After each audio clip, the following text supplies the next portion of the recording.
Bonsoir mesdames, messieurs, bonsoir. Celui qui est notre invité ce soir dans le cadre du programme À vous la parole est avocat mondialement connu et reconnu, ancien président de la branche camerounaise de Transparency International, mais surtout candidat déjà déclaré à la prochaine élection présidentielle, celle d'octobre 2025.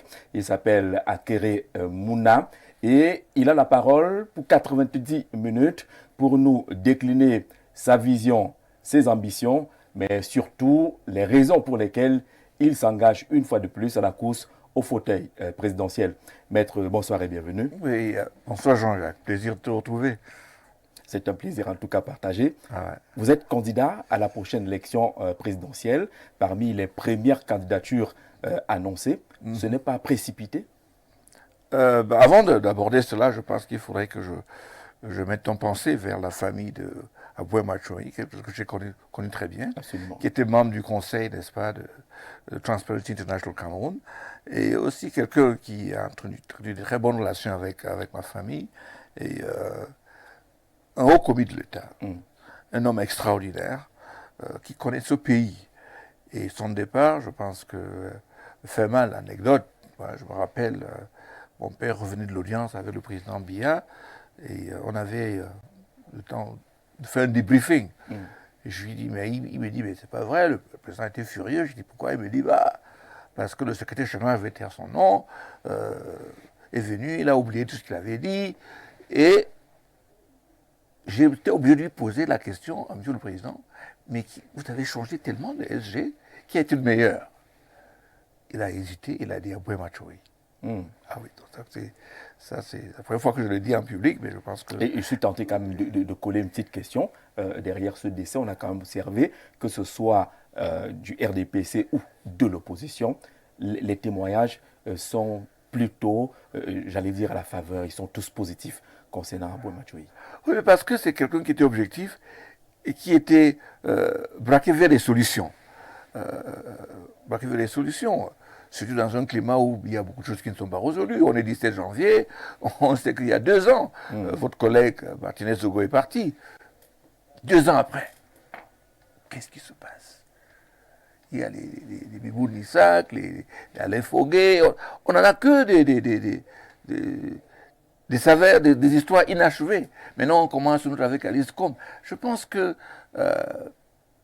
il y a une inertie systémique et un système qui se déploie à faire des choses inutiles qui n'avancent personne. Je m'en suis rendu compte quand j'ai défendu le jeune Zogo. Bon, ben voilà. Précipité pour la candidature du président, je ne sais pas. J'aurais peut-être dû le faire plus tôt. Et parce que l'heure est grave, cher ami. L'heure est grave. Et je pense qu'il faut que les uns et les autres se fixent. Donc, précipiter, pas du tout. L'heure est grave aujourd'hui. Est-ce qu'il y a une différence fondamentale entre 2018 et 2025? Vous étiez déjà engagé à l'élection présidentielle en 2018, même si vous n'avez pas fait le problème, c'est que nous avons course finale. Nous avons un président Est-ce que l'heure est plus grave maintenant qu'en 2018? Oui, mais parce que maintenant, on a un président qui a 92 ans. Il y a une inertie. C'est ça le problème? C'est pas un problème. On constate une inertie. Quelqu'un qui est dans le combat de lutte contre la corruption depuis 25, 30 ans, les cas de corruption ne font qu'augmenter. Le Tchad vient de ces jours-ci de dire que bon, il va passer ses marchandises par un autre port parce qu'au Cameroun, problème de corruption et tout ça. Le FMI nous cause des problèmes, EITI, bon, ben, c'est l'opacité. En France, on a condamné des Camerounais, des Français pour corruption avec les Camerounais. L'affaire Glenn Koch, je n'en parle plus. Est-ce que cela a un rapport avec l'âge du président qui a 92 ans? Est-ce que c'est parce qu'il a 92 ans? J'ai dit qu'il y a une inertie. Oui, c'est dû à l'âge. Il a une inertie. Et c'est lui, le commandant de bord. Je me rappelle aussi que Biden est parti à 80 ans. Moi, j'en ai 72. Il y en a qui pensent que je suis trop vieux. Donc, je pense que... Vous pensez le contraire? Hein? Vous pensez le contraire? Vous n'êtes pas trop vieux?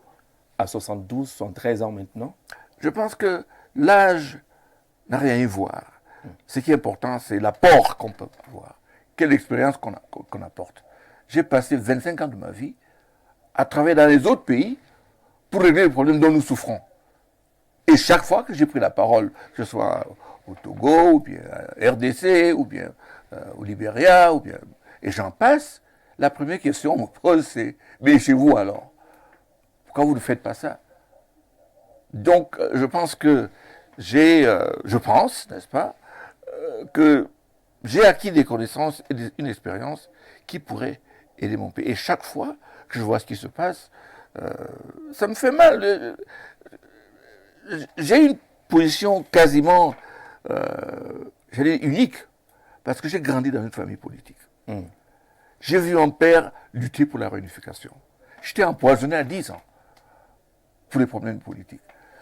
Je sais ce qu'être anglophone et je sais ce qu'être marginalisé, parce que j'en ai souffert. Donc, pour d'autres personnes, peut-être la politique c'est un jeu.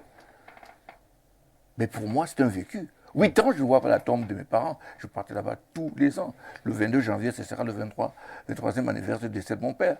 J'ai des frères, une maman enterrée au village. Je ne peux pas y aller. Alors, vous citez l'inertie, et lorsque vous abordez la question anglophone, vous avez l'impression que le régime actuel n'est pas en capacité à régler cette crise. Mais je pense que c'est le régime lui-même qui l'a prouvé, qui ne peut pas, ou qui ne veut pas, j'en sais trop rien. Mais les voies les plus faciles. Ah, Bohème est parti, c'est l'homme il a fait le nord-ouest et le sud-ouest. Il a été SG, il a été ministre. Il connaît de quoi ce problème, ce quoi ça porte. On ne lui a pas demandé. On a un problème systémique. C'est comme le système a une allergie envers les gens compétents. Ça m'a toujours surpris, ça. Mais sur cette question, on vous accuse quand même d'être resté un peu observateur. On s'attendrait à ce que l'élite du nord-ouest, du sud-ouest s'implique pour essayer de trouver les voies de sortie. Mais vous avez marqué un recul et vous préférez juger le régime. Ça veut dire que vous n'avez pas suivi ce que je fais.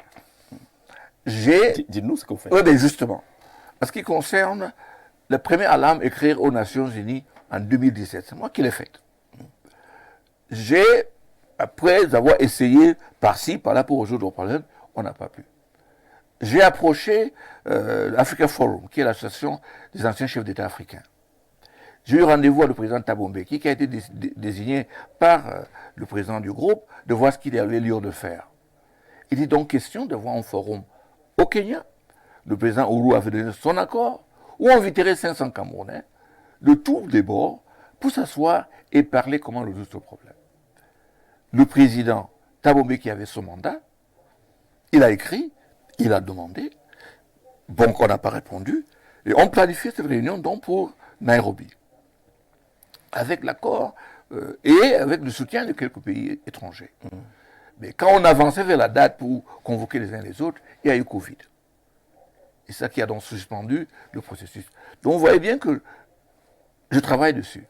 Je voyage, je parle aux Camerounais, et je leur dis que la voie de la violence, est-ce que ça mène nécessairement à la solution? Il y en a qui commencent à comprendre. Et la même question est posée à l'État. Où ça nous a amené cette voie de la violence? Alors, si au soir d'octobre 2025, vous êtes élu président, vous allez régler définitivement cette affaire. Vous avez les clés? Je sais de quoi il s'agit. Et régler un problème, c'est tout d'abord de savoir de quoi il s'agit. Il y en a qui parlent, qui ne savent même pas de quoi il s'agit. Ils ne savent même pas de quoi il s'agit.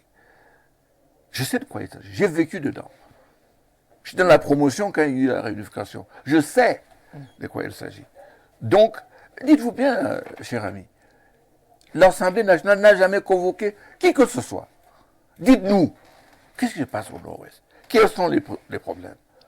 Grand débat, merci beaucoup. On m'a invité là-bas, j'ai écouté. Au grand dialogue. Au grand dialogue, excusez-moi. Le grand dialogue. J'y étais. Je n'avais pas droit à la parole. On vous a refusé la parole ou vous n'avez pas trouvé d'intérêt à prendre la parole? Mais écoute, il y avait une liste de gens qui ont donné la parole, déjà dressée. J'ai vu huer le sultan Bobo Joya, dans Joya, je ne sais pas, c'est Bobo Joya. Bobo Joya. Je suis huer parce qu'il a seulement suggéré qu'il faut une limitation de mandat. C'est extraordinaire. Je suis parti de là parce que vraiment, c'était un processus qui ne servait vraiment à rien. Et aujourd'hui, vous êtes convaincu que le grand dialogue national n'a véritablement servi à rien? Bah, j'attends un exemple. Quoi? Statut spécial? Et statut spécial, cher ami, était dans la Constitution en 1996, qui était en fait mis dans la Constitution par ruse. Parce que mon père, le docteur Fonchin, insistait que le système qui est si mieux au problème anglophone, c'est un système fédéral. On a dit, bon, région autonome, ça va aller. Ils ont dit non, il faut un système fédéral. Il dit non, en tout cas, ce qu'on va faire, on va faire des régions autonomes. Et s'il y a des choses qui restent qu'on n'a pas, on va donc amender. C'est pour ça qu'on va mettre dans la Constitution statut spécial. En 1996. Oui. Et on nous sort ça du chapeau, comme un lapin, pour dire, bon, écoutez, bon, ben voilà, statut spécial, ça va régler les problèmes. Ça règle quoi? Décentralisation? Qu'est-ce qui est décentralisé? On a un ministère de la décentralisation qui centralise tout ce qui se passe. Il y a des délégués du ministère de la décentralisation dans les mêmes régions. Mais de qui se moque-t-on? C'était une mauvaise option? Ce n'est pas une option parce que rien n'est décentralisé. C'est même un renforcement du pouvoir central. On a un système qui est fait d'un réflexe où on a peur que les personnes élues parlent. Alors, la crise anglophone, c'est un sujet fondamental de la campagne électorale. La crise pour anglophone, ceux qui aspirent à gérer le Cameroun. Écoute, la crise anglophone concerne tout le pays. Oui. Vous avez entre 700 000 et 1 million de personnes qui sont parties de chez eux. Et je saisis toujours l'occasion pour dire que l'histoire de living together, de vivre ensemble, Vivre ensemble. ça concerne les gens qui font des discours. Parce que les Camerounais accueillent du côté francophone des centaines de milliers d'anglophones. Oui. Ils leur donnent le terrain, ils leur donnent les maisons. J'ai vu une femme de mon village à Bangkok où je partais à Douala. Elle m'a reconnu. On lui a donné le terrain, elle vend maintenant le bobol. Je lui ai dit, mais si la guerre finit, tu vas repartir. Elle me dit, je ne suis pas sûr. Donc je pense que nos Camerounais ordinaires, qui veulent seulement survivre, connaissent ce que c'est vivre ensemble. Bon, on a monté ça en discours. Il n'y a pas de haine entre les Camerounais. Il y a des gens qui pensent que la haine peut être un bon utile politique. C'est regrettable. Alors, pour sortir de ce sujet, est-ce qu'il y a, pas un bâton magique, est-ce qu'il y a une méthodologie qui puisse être efficace pour qu'on sorte quand même de cette situation qui a déjà suffisamment endeuillé le Cameroun? Un seul mot. Le dialogue. Le dialogue. Le dialogue. Dialoguer avec qui? C'est la question que tout le monde pose. Oui. Avec les concernés. Commençons par exemple, est-ce qu'il y a eu un débat à l'Assemblée nationale sur ce problème, ou au Sénat? Est-ce qu'un jour, moi, on m'a appelé et dit, bon, mais t'inquiète, vous êtes avocat, vous connaissez ce problème. Quelles sont vraiment les doléances? Personne. Le consensus a commencé, mais on a fini par quasiment tous les arrêter. Pour dialoguer, il faut quand même connaître les interlocuteurs. Est-ce qu'on peut réussir à identifier ceux qui devraient ou doivent être les interlocuteurs pour établir un bon dialogue? Dialogue entre qui et qui? Dialogue, c'est entre ceux qui ont des doléances. On avait commencé avec le consortium, avec les Agbobala et les autres. Comment est-ce qu'on a fait pour les retrouver? Je pense que c'est un faux problème. On va dialoguer avec qui? Ce que dit l'État tout le temps. Mais une chose est sûre, que l'État ne peut pas être à l'origine du problème, et pense mener ce dialogue lui-même. Les Suisses ont essayé, les Canadiens ont essayé, et on connaît les résultats. Il faut que l'État se mette en cause. Je dirais même mieux. En 2009, la Commission africaine des droits des hommes et des peuples avait rendu une décision qu'ils appellent communication, où ils ont dit les anglophones du Cameroun sont marginalisés. Ils donnaient 6 mois à l'État de mettre en place un mécanisme. Cette décision a été entériné par les chefs d'État de l'Union africaine. Donc c'est un problème qui est connu. Comment mettre en place? J'avais pensé que le forum des anciens chefs d'État de l'Afrique pouvait être un endroit. Mais il faut qu'on puisse se remettre en cause. On a l'impression que vous voulez remettre l'arbitrage ou la solution à l'étranger. Les Camerounais ne peuvent pas eux-mêmes sortir de la situation. Non. Je ne dis pas cela. Je dis que quand vous avez un litige, c'est toujours bien d'avoir une troisième personne. Pas parce qu'il mène, mais parce qu'il conseille. Il vous ramène tous vers un chemin objectif qui va arranger tout le monde. Mais on en est arrivé à un niveau où je ne sais pas s'il n'y a pas des gens qui profitent de ce conflit du côté économique. De deux côtés, on parle de kidnapping, on parle de tout ça. Ces gens-là, ils sortent d'où? Et si c'est ça la cause qui a été lancée. Le gouvernement parle des grands bandits. Oui, des grands bandits, mais les grands bandits, je pense qu'il y a des deux côtés. Hein. Ah oui, il faut aller voir les investissements par certaines personnes. Donc je pense qu'il faut... Cette crise nourrit certains. Ah, mais bien sûr. Même chose comme à l'extrême nord avec Boko Haram. Il y a des gens vraiment qui se font de l'argent là-dessus. Et ce n'est pas moi qui le dis, c'est les hommes de troupe qui se plaignent. Alors, en 2018, vous êtes candidat et on peut considérer qu'à cette époque-là, la crise était plus forte, plus marquante, mais vous n'êtes pas allé au bout de cette candidature. Qu'est-ce qui nous indique qu'aujourd'hui, Maître Akeremouna, qui constate qu'il y a l'inertie et qu'on n'a pas trouvé de solution à la crise anglophone, est engagé à aller jusqu'au bout? Le fait qu'on s'est habitué à la crise ne veut pas dire qu'elle est moins forte qu'en 2018. C'est qu'on s'est habitué à ce qu'on tue des gens, qu'on décapite les autres, que les militaires soient tués. On s'est habitué à cela. On pense que ça n'explique. Chaque fois qu'on va dire que dans 3 mois, ça va finir. On s'est habitué à cela. Ça ne veut pas dire que ce n'est pas pire qu'avant. Et je veux éviter de dire que ma candidature se repose sur la crise anglophone. Mais que non! Mon engagement politique est basé sur l'amour que j'ai pour mon pays. Parce que je pense qu'il y a des solutions qui sont là, qui peuvent nous sortir de là où nous sommes. Je vais vous dire, mon chauffeur, il est en train de faire un doctorat. Mon gardien, qui vient d'avoir son 6e enfant, et il a un baccalauréat, il est à l'université, il fait gestion. Mais c'est quoi? Ils sont particuliers, hein. Mais votre personnel est particulier. Oui, justement, parce que je suis choqué quand je les vois. Je dis, mais ces gens-là, c'est quoi leur avenir? Je pense qu'il faudrait... Il y a des gens, vraiment, qui sont totalement dans la souffrance. Et on passe le temps à utiliser des slogans, à bavarder. Puis il y a des gens qui souffrent dans leur chair. Je pense qu'il n'y a pas des... Mais maître, ouais. Ce n'est pas nouveau ce que vous êtes en train de dire. En 2017-2018, on connaissait les mêmes réalités, mais des Camerounais ont été un peu déçus par votre attitude parce que vous vous êtes retiré sans véritablement donner les raisons. Est-ce que maintenant, ils peuvent compter sur vous qui avez peut-être des solutions pour changer? C'est typiquement camerounaise. Oui. C'est-à-dire qu'on critique pour le plaisir. On dit qu'il faut des coalitions. Je me mets avec quelqu'un pour essayer de voir son... On dit, ah, mais voilà, il a abandonné, pourquoi il a fait?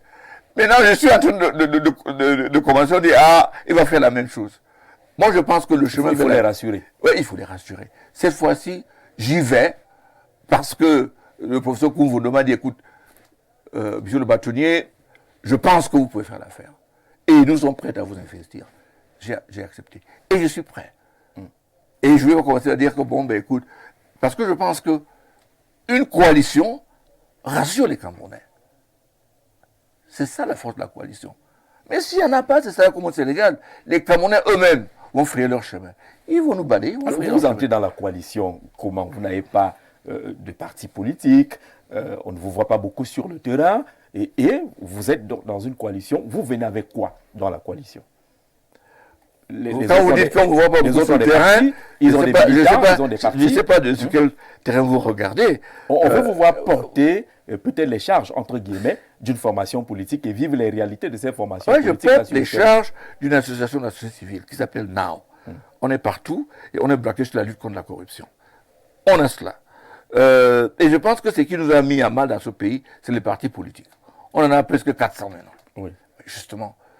Je pense que la société civile peut faire du travail objectif qui permet d'avancer. Il est vrai qu'on va tomber dans le canevas de ma consoeur aînée Alice Com, mais je pense que la société civile a son rôle à jouer et, à mon avis, c'est la troisième voie qui pourrait, n'est-ce pas, nous départir des égos des leaders politiques. Alors, pour parler de ces coalitions, elles seraient fondées sur quoi? Nos partis politiques n'ont pas d'idéologie forcément connue. On ne les voit pas en phase dans certains sujets. Elle va se fonder sur quoi? Coalition, juste pour renverser le régime, ou il y a une idéologie dans le fond? Il y a une idéologie dans le fond.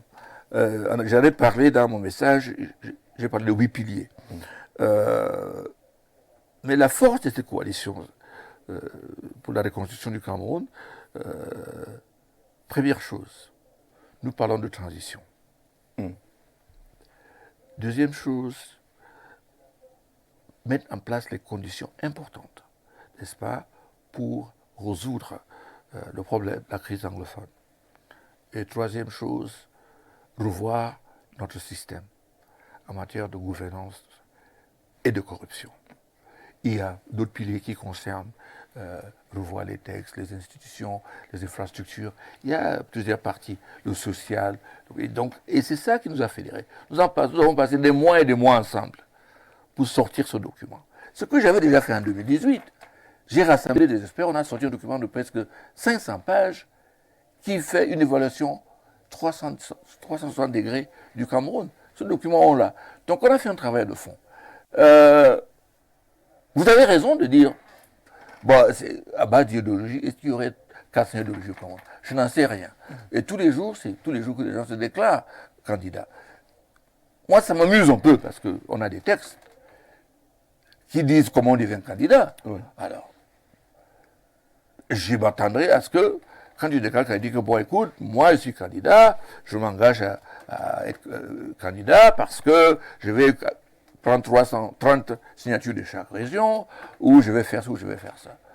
Mais là, c'est, je me déclare candidat. Alors, oui, on va parler de je me déclare candidat, mais au Cameroun, se sont dégagés pratiquement deux groupes pour parler de coalition. Ouais. L'ATP, l'Alliance pour une transition pacifique, ouais. l'APC, je pense que l'Alliance pour le changement, qui semble déjà avoir trouvé son candidat, qui serait Maurice Kamto. L'ATP est encore dans les démarches pour trouver un candidat. L'univers est signataire de la charte, on va le dire ainsi, de l'ATP.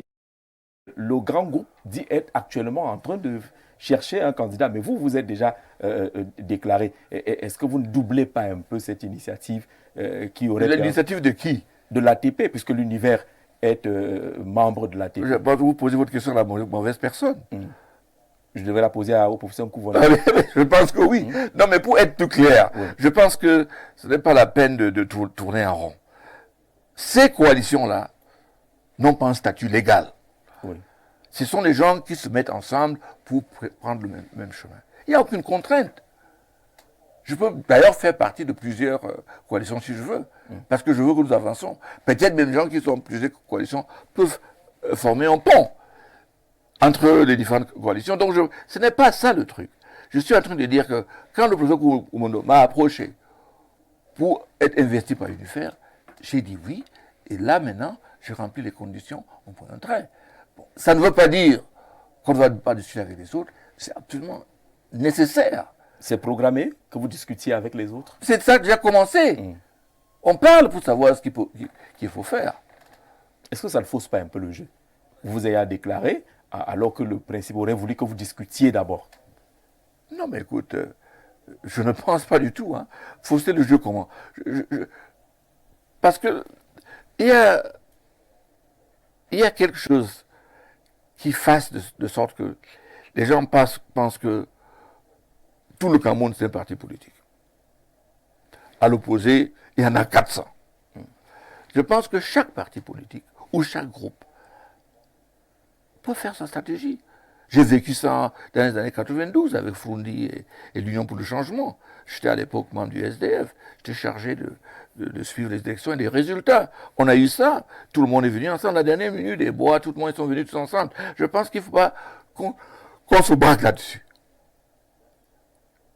Et je pense qu'on devait commencer par des choses simples. Pas nécessairement.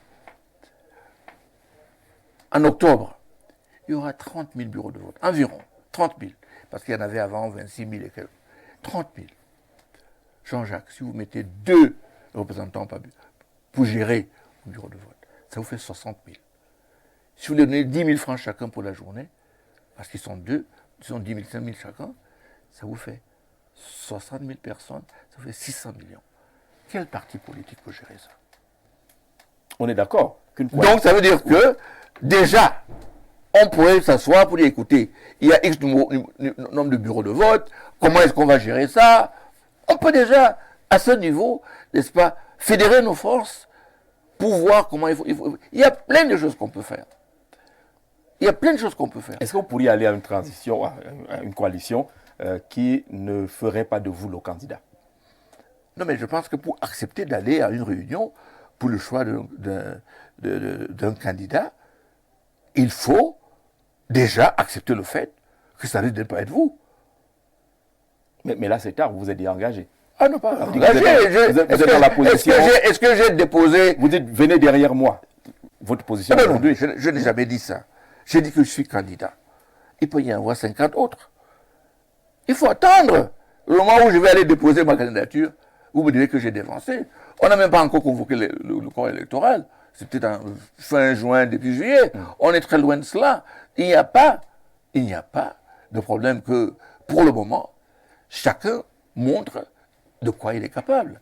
Et quand on va se mettre tous ensemble, on verra si c'est possible de coaliser. Je n'ai jamais dit. Ce langage, ça peut être d'autres personnes. Mais en termes de timing, aujourd'hui, les uns disent Maurice Kamto, vous êtes là, il y a déjà les candidats déclarés, sans attendre les options des coalitions. Est-ce que ça ne donne pas raison à ceux qui pensent que cette attitude-là est celle qui affaiblit l'opposition, où chacun... Est-ce que vous me donnez donc le nom? Je sais que c'est vous qui posez les questions. Oui. Je vais vous poser... Je vais accepter. Merci beaucoup. Mais quel est donc le candidat qui s'est déclaré, qui remplit les conditions légales? Les conditions légales. Oui. C'est-à-dire, par exemple, être investi par un parti politique, voilà. Qui est représenté, voilà. Et ainsi de suite. Voilà. Vous voulez dire que c'est vous? Je n'ai pas dit que c'est moi. Je dis que quels sont les candidats déclarés qui remplissent ces conditions? Il y a quelques-uns. Lequel? Cabral Libi, par exemple. Mais il y a une condition. J'entends qu'il y aurait un contentieux. Je peux aussi dire ça. Pour le PCA. Oui, j'entends qu'il y a un contentieux, l'appel, mais qui est en fait un contentieux, je pense que cuisiner de l'intérieur, de l'extérieur. Parce que si on voit les documents légaux, il n'y a pas de doute sur le fait que celui qui met... Je suis en train de dire qu'il y a cet équivoque-là. Vous êtes en train de dire aux autres que, en l'état actuel des choses, je suis celui qui remplit les conditions. Ah non, non. Donc, n'allons plus chercher, je suis déjà là. J'étais en train de répondre à votre question, selon laquelle, il faut être clair, selon laquelle, est-ce qu'il n'y a pas déjà trop de candidats comme ça, où vous êtes déclarés et tout? Je pose la question de savoir. Vous allez voir qu'il n'y en a pas beaucoup. Donc, même si vous poussez le débat très loin, je ne sais même pas si le président est en état même de se déclarer candidat, si on regarde les statuts de son parti et tous les règlements qui vont avec. Donc, on est dans une situation assez difficile. Donc, il faut laisser les gens s'exprimer. Il ne faut pas vouloir étouffer les autres. Nous sommes le seul pays, n'est-ce pas, où un ministère gère, n'est-ce pas, les affaires internes des partis politiques. C'est quand même assez curieux. Ouais. In fine, vous êtes quand même favorable à une candidature unique de l'opposition? Je suis favorable à une candidature unique, je n'en sais rien. Mais je suis favorable à un candidat consensuel. Unique, ça va être difficile. C'est quoi la différence? La différence est que un seul candidat. Candidat consensuel, ça veut dire que vous pouvez être à 30 et il y a 2 personnes qui disent que c'est nous ou rien. Ça, c'est ce que je voudrais. Au Sénégal, il y avait des gars comme Idrissa Seck, il y avait aussi l'ancien maire de Dakar, qui étaient des gars très puissants. Mais le peuple avait fait son choix et ils sont allés là où ils voulaient aller, en dépit de tous les candidats qu'il y avait. Alors, régulièrement, vous évoquez la transition. D'ailleurs, vous avez fait des communications là-dessus, vous définissez un peu la forme de cette transition. Pourquoi parler de transition dans notre pays alors que les institutions sont debout? Vous pensez que les institutions sont debout? C'est ce qui est. C'est ce qui est. Doutez. Ouais. Je voulais dire que les institutions existent. Mais elles sont aussi debout. Quand est-ce que s'est tenu la dernière conseil de magistrature? C'est ça qui montre que les institutions... Ah, je vous pose la question, je vous pose la question. Je vous pose la question. Il y a 5 ans. Et donc, il y a 5 ans. Je n'ai pas dit ça, je n'ai pas dit ça. Vous avez dit que vous avez affirmé que les institutions sont debout. Il y a 4 ou 5 ministres qui sont décédés. Ils ont été remplacés. Nous avons un problème systémique. Nous avons un train qui roule depuis 61. Oui. Et nous constatons aujourd'hui que ce train perd la vitesse et si on ne fait pas attention, le moteur va s'arrêter. Et c'est le peuple camerounais qui va payer. Alors le train avance quand même, avec quelques manquements. Selon vous, le moteur ronfle. S'il avance, je n'en sais rien. Il ronfle sur place. Ah, c'est possible. Moi, je pense. La transition suppose quand même que... Alors, je vais vous dire, oui. Vous me posez la question, parce que je puisse m'expliquer. Nous avons un système qui ne cadre pas du tout avec les réalités d'aujourd'hui. Forme de l'État. On a eu toutes sortes de débats qui concernent le problème. Est-ce qu'il faut une décentralisation? Est-ce qu'il faut? Première chose. Seconde chose, les institutions. Nous avons aujourd'hui un système qui fait du président de la République le patron du judiciaire, le patron du législatif et le patron de l'exécutif. Et on vous dira qu'il y a séparation du pouvoir. Ça n'a rien à y voir. On vous dira que nous avons un système démocratique. Tous les membres du Conseil constitutionnel sont nommés par le président. Tous les membres des LECAM, n'est-ce pas, élections de Cameroun, sont nommés par le président. Alors, vous êtes... Est-ce que ça appelle une transition, là où d'autres verraient des réformes? Bah écoute, là, on est en pleine sémantique. Hein. Parce que si vous commencez comme ça, je veux commencer à vous répondre en anglais. Allez, vous me compliquez la vie. Mais justement. Vous me compliquez la vie. Non, je suis en train de dire ceci. Je pense qu'on n'est pas... Il faudrait que nous soyons francs. Oui. Que là où nous sommes, nous avons un système institutionnel qui a cramé. Tu vois, on ne voit pas les résultats. Est-ce que c'est normal que vous restez ministre 25 ans, 24 ans? Est-ce qu'on a un système qui permet que les gens puissent progresser par leurs compétences? Est-ce qu'on a un système qui permet... Vous savez, si vous avez 8 ans, quand le président actuel est venu au pouvoir, aujourd'hui vous en avez 50. Et comme vous avez. Oui. Vous avez 50. Oui. Et c'est le seul système que vous avez connu. Et on ne peut pas continuer à prêcher que, vraiment, on doit changer le système. Non. Tous ces gens-là, il y en a plein qui sont compétents, qui connaissent leur boulot. Il faudrait qu'on fasse l'espace, qu'on les démontre que c'est leur compétence qui va les permettre. Au lieu de laisser courir un système où on dit kakistocratie, un gouvernement par les incompétents. C'est-à-dire que où les gens sont là où ils sont, à cause de leur affiliation politique, à cause de ce qu'ils connaissent, mais pas à cause de ce qu'ils connaissent eux-mêmes. Donc, il faut cette transition. Il faut une véritable rupture. Parce que rupture, c'est le mot. Les Camerounais, quand on parle de transition, ils voient le Mali, ils voient la Guinée, ils voient un peu le Gabon, ils disent que mais vous êtes élu, pourquoi est-ce que vous parlez de transition étant déjà élu? Moi, je pense que si vous comprenez la transition, j'ai dit que je fais un seul mandat, je m'assure que tout est bien clair, ça s'organise et je m'en vais. C'est généreux ça. C'est pas généreux, pourquoi généreux? J'ai 72 ans. Vous gardez le septennat, si vous êtes élu à 72 ans, vous en sortez à... C'est même possible qu'elle soit plus courte.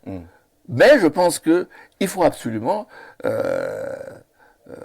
moi, quand j'étais au lycée Vilaine, il y a des officiels qui venaient me dire que, écoute, vous êtes l'avenir du Cameroun. J'étais, je crois, en terminale ou en seconde. Moi, voici aujourd'hui, 46 ans de carrière comme avocat, ces mêmes personnes sont là. Bon, l'avenir que je suis le Cameroun de demain, oui, c'était où là? Donc je pense qu'il faudrait ouvrir, il faudrait de l'espace pour que les jeunes puissent se faire. Moi, j'habite à côté de l'ambassade de Russie. Quand je me lève à 4 h du matin, il y a une queue qui commence devant cette ambassade, qui fait presque 500 mètres. Des jeunes qui veulent partir. Si vous dirigez un pays et vous voyez des foules de Camerounais qui veulent partir, ceux qui sont arrêtés au nord du Cameroun, ceux qui meurent dans des bateaux, ceux qu'on arrête dans les forêts en Amérique latine, vous en serez fiers, vous? Non, je pense que vraiment... Vous pensez que vous pouvez être écouté par ces jeunes-là lorsque vous parlez de ceux qui sont là depuis des années, ils ont 70, 80 ans aujourd'hui, vous êtes candidat dans la même tranche d'âge, pensez qu'ils peuvent vous écouter? Mais tout ce que les jeunes veulent, c'est pas seulement parce qu'ils veulent un jeune, ils veulent de l'espoir. C'est ça qui fait continuer. Ceux qui partent, c'est parce qu'ils ont perdu l'espoir. Vous pouvez incarner l'espoir, vous? Je pense qu'on peut mettre en place un système qui incarne l'espoir. C'est tout ce qu'il faut. Parce que c'est ça qui fait vivre. C'est ça qui fait... Les gens oublient, c'est ça. Quand tu te lèves demain pour aller quelque part, c'est pas tout tu espères que tu vas améliorer ta situation. Mais il y a des Camerounais qui savent que c'est bloqué. Il n'y a rien à faire. Soit ils deviennent des bandits, soit ils s'en vont. Donc, je pense que c'est là. Et on approche cette étape où il y aura plein de Camerounais qui pensent qu'il n'y a plus rien à faire. Il y en a des gens qui le font déjà, ils disent, bon, les élections, c'est une perte de temps, parce que bon, personne ne peut battre le président. Là, l'opposition n'est pas, il n'y a pas de coalition. Ils vont vous donner 1001 excuses. Mais tandis que le combat maintenant, c'est le moment pour tous les Camerounais qui veulent prendre leur avenir en main, de se ressaisir et de sortir et de réclamer. Est-ce que ce n'est pas difficile d'être vous, Maître Akérémouna Kanda, l'élection présidentielle au Cameroun, et qu'on vous renvoie dans la rue en disant « Ah, c'est un fils Mouna, c'est un fils du régime, qu'est-ce qu'il peut venir avec, qu'est-ce qu'il peut proposer de nouveau alors qu'il a grandi dans ce régime ?» Écoute, je suis content que vous me posiez cette question. Et ceux qui le disent ne me connaissent pas du tout, ne connaissent même pas mon parcours. Ils se limitent à l'affiliation. Ils s'habitent à l'affiliation. Cher ami, j'ai fait des études aux États-Unis. J'ai travaillé pour payer mes études. Je suis revenu. Je n'ai jamais travaillé pour une institution étatique. Tous les galons que j'ai appelés ici, je les ai eus à l'étranger, à travers des élections. Tous les postes que j'ai obtenus, les gens parlent des élections. J'en ai connu. Au barreau du Cameroun, c'est ce que c'est, fait des élections au barreau du Cameroun. L'Union africaine, j'ai fait des élections. Et consort de l'Union africaine, j'ai fait l'élection. Transparency, Cameroun et Alliance nationale, j'ai fait l'élection. Conseil international de lutte contre la corruption, j'ai fait des élections. Ça veut dire que je sais ce que c'est. J'ai une expérience de la vie.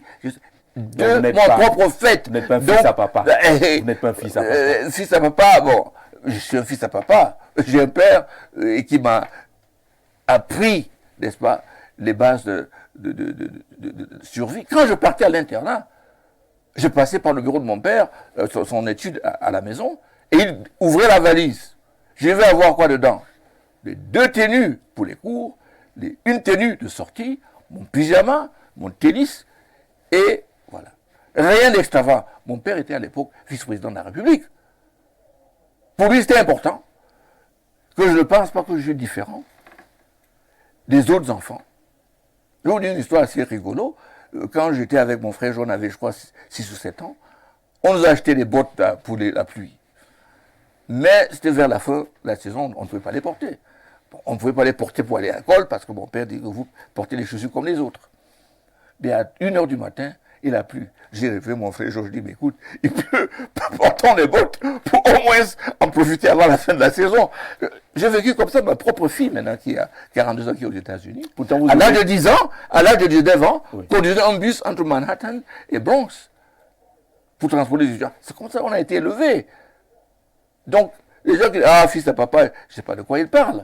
Et peut-être ils voient les enfants de ministres et autres aujourd'hui, ils pensent que c'est cela. Non, pas du tout.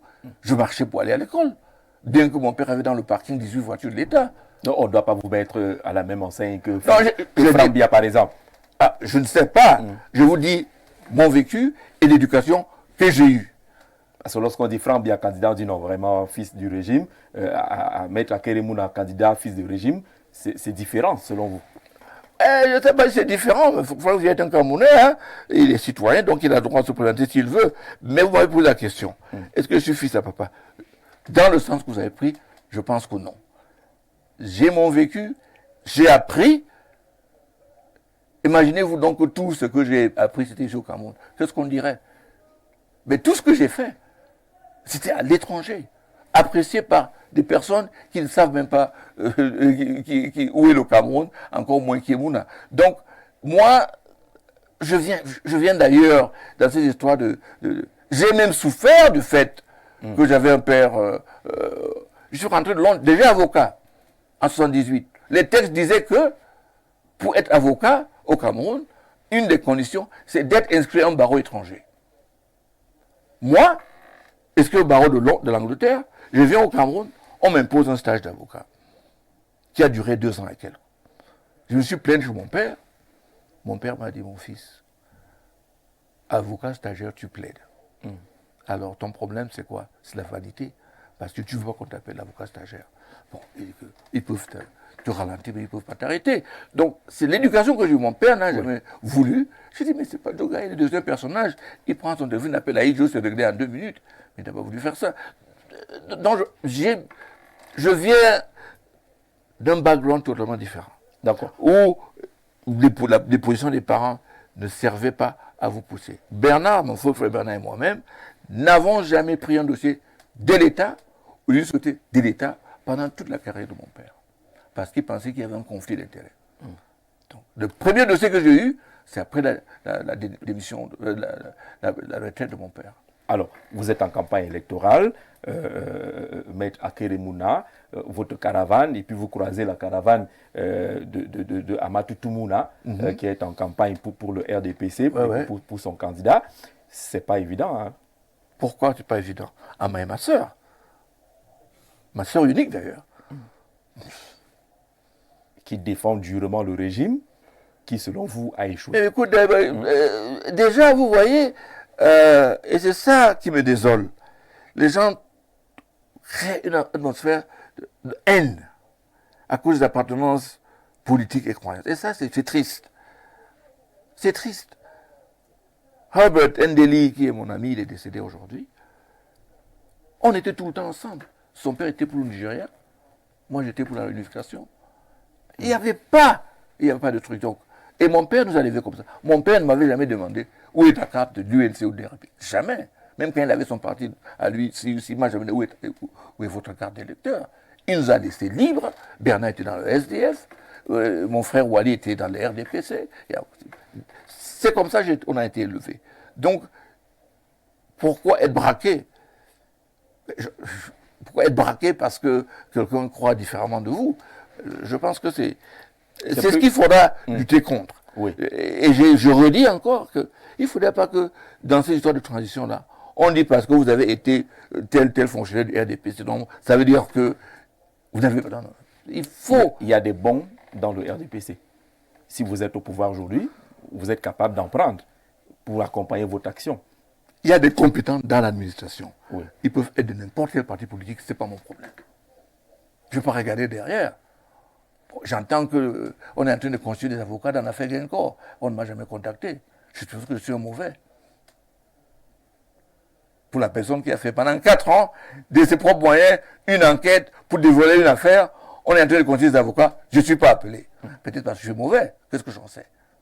Alors, dans une minute, nous allons inviter ici Nadège Yugen, qui est en contact avec les internautes, qui a certainement recensé quelques questions qui sont adressées à Maître Akeremouna, qui est notre invité dans Vous la parole, candidat à la prochaine élection présidentielle. Et après cette phase consacrée aux questions des internautes, on va parler justement du terrain, celui des inscriptions sur les listes électorales, celui des éléments évoqués par le chef de l'État, notamment le réseau routier, les questions d'énergie et les questions foncières. On prend juste une petite respiration pour accueillir Nadège.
retour sur le plateau de À vous la parole. Je vais donner la parole, maître, si vous êtes d'accord, à Nadège qui est là et qui a recensé quelques questions sur les réseaux sociaux. On va faire bref dans les réponses. Nadège, bonsoir, bienvenue. Bonsoir et merci Jean-Jacques. Maître, à vous. Bonsoir maître et bienvenue Bonsoir. chez vous. Merci de me recevoir. Comment vous allez? Écoute, c'est intéressant ce que je vis, mais je vais bien. L'entretien avec Jean-Jacques, ça se passe bien? Ça se passe bien, ça se passe bien. Pas de questions pièges jusqu'ici. Les pièges, j'en ai eu dans ma vie, donc je n'en ai pas peur. D'accord. Alors dans cette rubrique, vous allez répondre par oui ou non. Et vous avez le devoir d'apprécier certaines questions proposées par les internautes. D'accord. Les luttes des clans sont-elles une réalité au Cameroun? Oui. Oui. Quel est votre avis sur le système politique camerounais? C'est un système politique. Mon avis, c'est un système vétuste. Je ne sais même pas s'il existe même la politique, en ce qui concerne le système que nous avons. J'aurais peut-être à m'expliquer plus tard, mais c'est le président qui aurait dit lui-même je crois, le ministre d'État Marafa, qu'il n'y a pas d'homme politique. Il n'y a que des fonctionnaires. Donc je pense qu'on a un problème. Le système politique où ce sont toujours des gens nommés qui priment sur des personnes élues. Et ça me dérange. Que pensez-vous d'une probable candidature du président de la République sortant, Paul Biya? Notre constitution ne met pas une limite d'âge, n'est-ce pas? Limite d'âge, un âge au-delà où on ne peut pas être candidat, donc il a tous les droits. Mais je pense que après 42 ans, comme président de la République, qui a été Premier ministre et autres, et à l'âge qu'il a, à moi, à sa place, je vais réfléchir 2 fois. Est-ce que c'est d'abord moi ou c'est d'abord le pays? Parce que moi déjà, je ne peux pas dire que mes aspirations sont les mêmes, la vision que j'ai est la même pour celui qui a 35-40 ans. Donc je pense que quand on demande de gouverner des gens, on demande aussi d'être très proche des gens. Et je me rappelle de quelque chose que la présidente de Zambie, Madame Banda, m'avait dit. Il dit à Kéré, pour être président, il faut être amoureux de son peuple. D'accord. Sur quelle échelle situez-vous la démocratie camerounaise? 2 sur 10. Et je suis généreux. Que pensez-vous de la conservation au pouvoir des chefs d'État africains?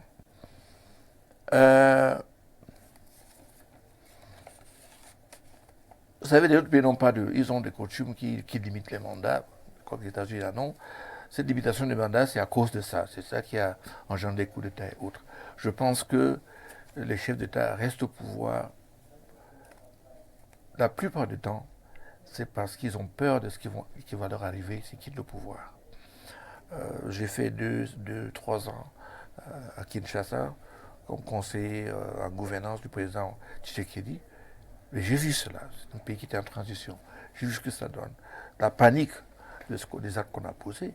Et au Cameroun, après 40 ans, il y a des gens, maintenant, je ne sais même pas s'ils dorment, parce qu'ils connaissent exactement ce qu'ils ont fait.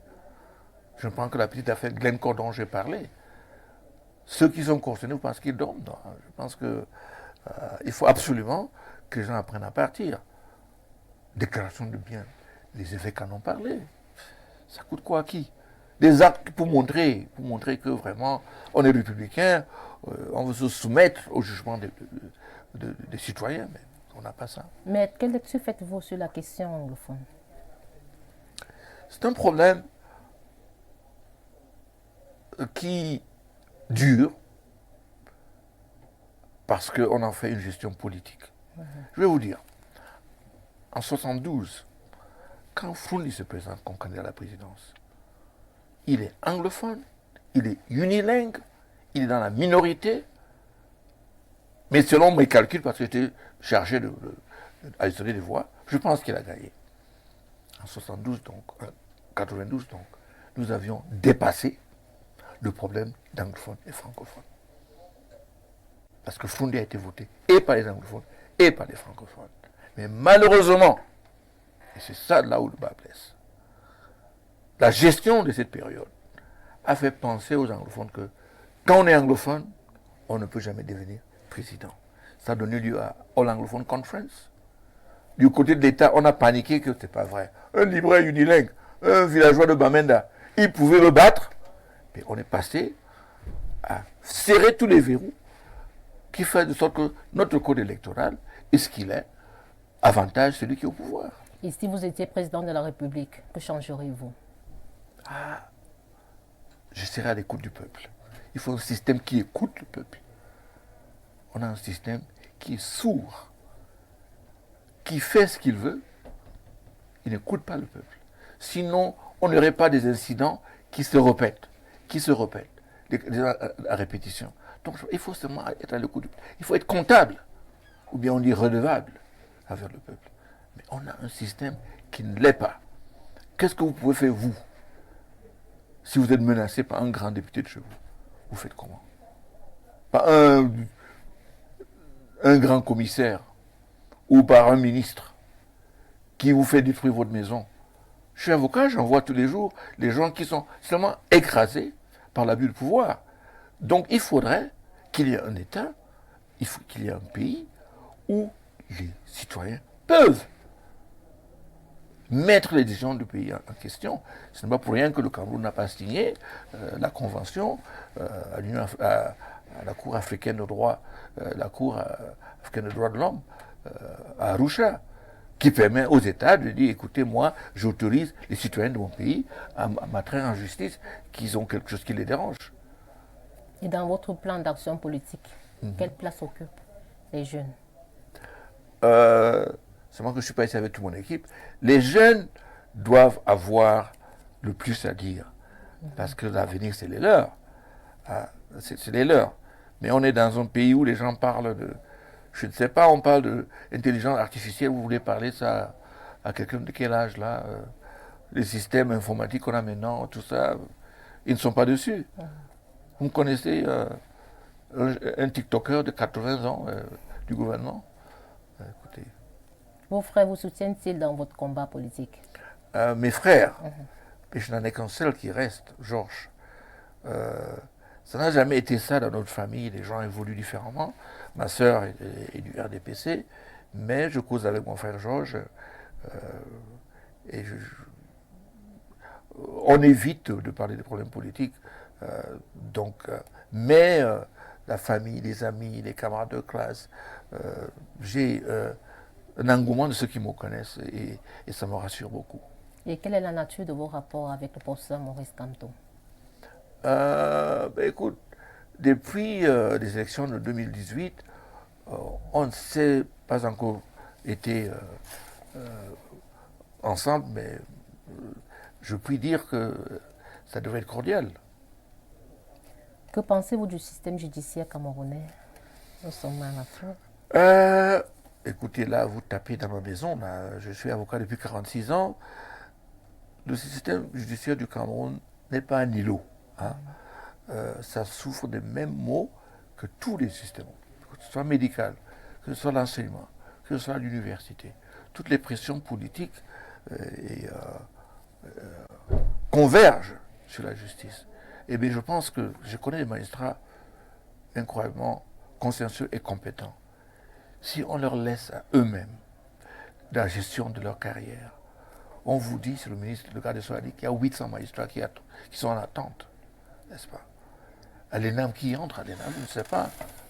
Je vous mets au défi, regardez les noms des ministres d'avant, les Vroumsia, les Mabaya, les Assalé, je ne sais pas plus qui. Voyez s'il y en a eu qui sont partis à l'ENAM. Moi, je n'étais pas à l'ENAM.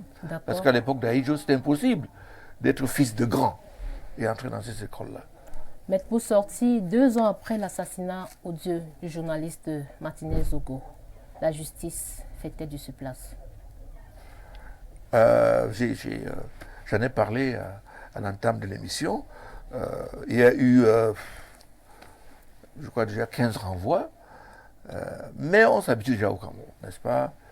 Les procès qui sont déclenchés pour donner l'impression qu'on fait quelque chose. Et puis, après, on se rend compte que ce n'est pas tout à fait ça. Et puis, les différents groupes de lobby entrent en jeu. Et puis, ben voilà, on met ça sur la tête de la justice. On a une justice qui est sous contrôle. Maître Akerimona, merci d'avoir répondu aux questions proposées Merci infiniment. par nos internautes. Merci infiniment et bonne année. Bonne année, Maître. Merci Nadège, merci Maître d'être resté ouvert à ces questions. Avant qu'elle ne parte, je vais insister sur trois aspects. Le dernier, justement, sur la situation de la justice. Il y a un internaute qui demandait comment vous feriez pour garantir la séparation des pouvoirs. Première chose, le président peut nommer, mais il ne pourra pas démettre. Il peut nommer le président de la Cour suprême, mais il ne peut pas le démettre. Pour une période durée ou écoute, moi je pense que le président de la Cour suprême devrait être élu par ses pairs de la Cour suprême. Et s'il y a l'âge de la retraite, on fixera ça. Et c'est ça qui... S'il n'est pas élu, bon, quelqu'un d'autre sera élu. Je ne vois pas de raison, en 2025, que le président de la République soit le premier magistrat. Donc, première chose, que les magistrats soient indépendants, qui gèrent leur carrière, et que, n'est-ce pas, les promotions ne soient pas intrigantes. J'ai connu des magistrats extraordinaires qui sont allés à la retraite, jeunes, à mon avis, parce qu'on les voit, et il y a d'autres courants qui y sont encore, parce qu'on a prorogé. Quelle est la base de prorogation des uns et pas des autres? C'est ces différentes injustices-là, on vous a déjà prorogé une fois, et vous êtes magistrat. Quand on vous appelle, écoutez, monsieur le président, vous avez tel de votre date, vous dites oui. Bon, rendez-moi compte. Hein, est-ce que vous avez renouvelé votre demande de prorogation? Oui, je l'ai fait. Des bombes, écoute. En tout cas, on va en parler de tout ça. C'est ça qui fait en sorte que les magistrats soient aux ordres, pratiquement. Oui, parce qu'il y a beaucoup de leviers qu'on peut utiliser contre eux. C'est pareil pour les enseignants, les professeurs et tout ça. Ça me désole qu'on a, même déjà pour les musiciens, on n'a pas de musiciens, on a quelques-uns, des artistes. Tu vois. Dans d'autres pays, les artistes sont le reflet de la société. Ce sont eux qui doivent, avec cette astuce. Est-ce que ceux qui sont là, ce n'est pas également leur manière d'être le reflet de notre société?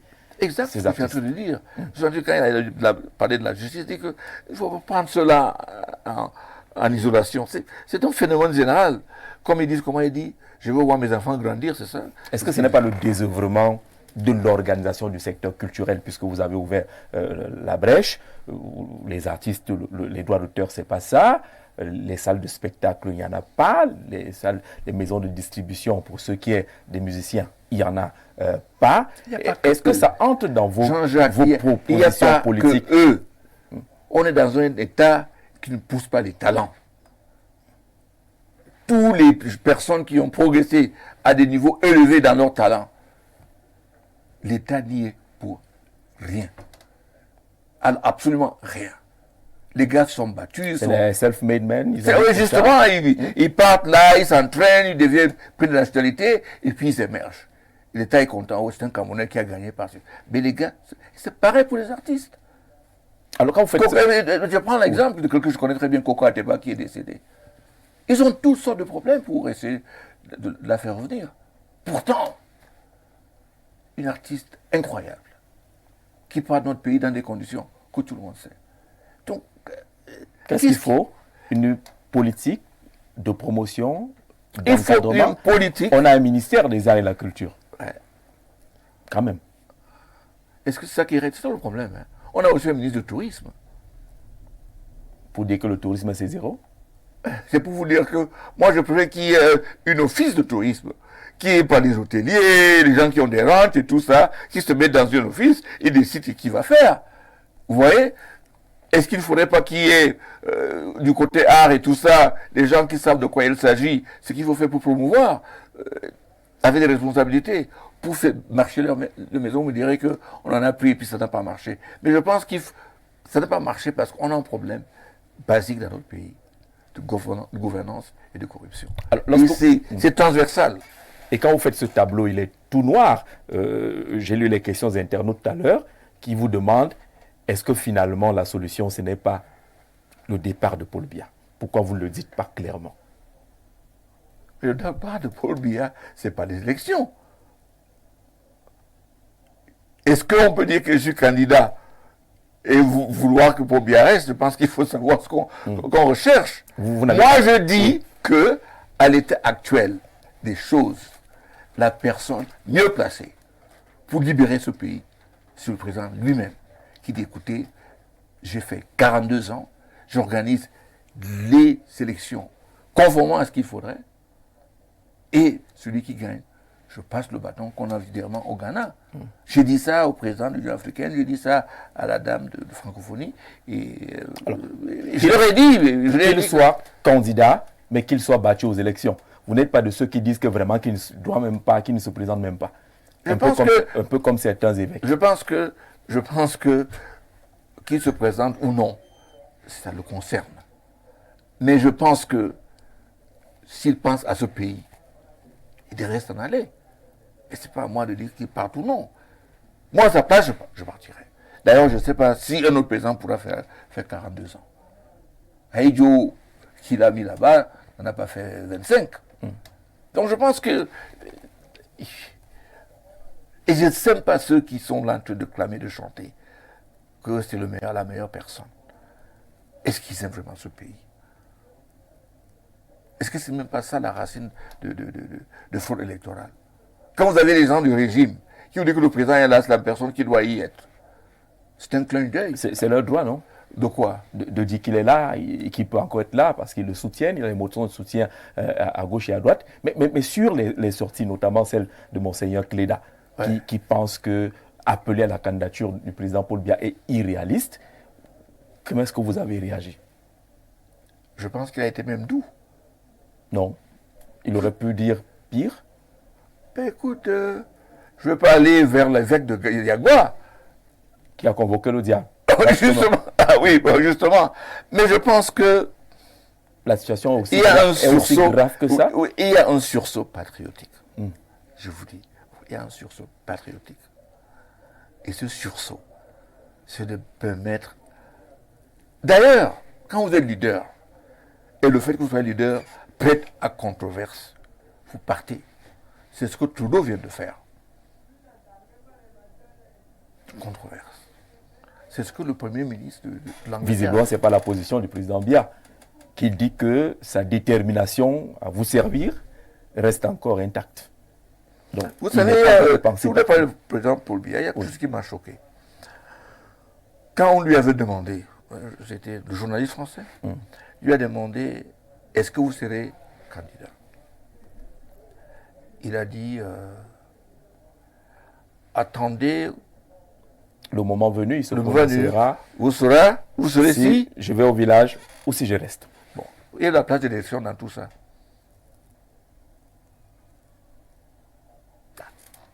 Les élections peuvent l'envoyer. Ah mais ça veut dire que les élections qu'il reste au pape dépend de lui. Et c'est le système qu'on a. C'est le système. Vous voulez nous donner l'impression que vous ne croyez pas aux élections? Non. Mais je crois. Et je pense que la seule porte de sortie que nous avons pour mettre le Cameroun sur pied est devant un Cameroun paisible. Bien sûr que je crois aux élections. Et je voudrais que aussi les Camerounais y croient. Parce qu'apparemment, par une astuce, les gens sont en train de leur dire que ça ne marche pas, les inscriptions, ça va rien donner, il y avait de la fraude. C'est le discours ambiant. Oui, c'est le discours, mais qui est très, très intelligente, qui est conçu pour décourager les gens, pour qu'ils ne puissent pas,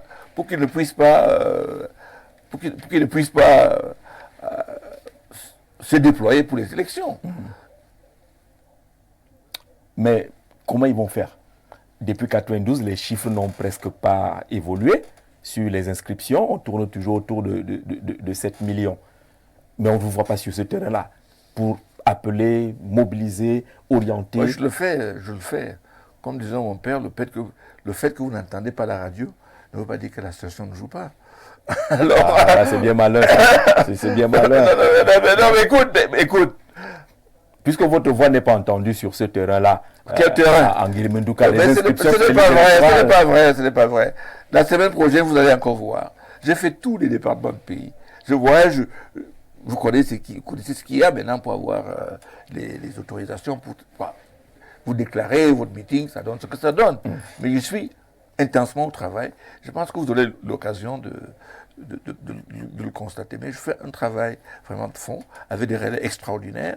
Et cette coalition dans laquelle je me retrouve, il y a des leaders fantastiques, et de la société civile, et des partis politiques, qui sont des patriotes. Et je découvre les gens, je me demande s'il y avait des personnes comme ça, si le pays n'irait pas mieux. C'est de quelle coalition il s'agit? C'est quel parti politique qui vous accompagne? On n'entend pas beaucoup parler des autres. Bon, écoute, vous voulez que je commence à énumérer les partis politiques qui sont... Quelques-uns. Bon, écoute, il y a l'UPC, vous voyez quel UPC? Bon, il y a anticipé. Non, mais je pense que cette tentative de diluer les choses, vous savez très bien, vous avez suivi, il y a les camps l'autre jour, il dit que le problème de l'UPC est réglé, il y a monsieur docteur Pierre Balaguel, il y a Madame Abiba, c'est pas moi, c'est les camps qui a dit, hein. Le problème est réglé. Bon, qu'il y ait des gens qui se retrouvent dans un coin qu'ils ont tenu je sais pas quoi des élections, c'est ce qui est dans ce pays, n'est-ce pas? Quand il faut les libertés, on donne pour semer la zizanie.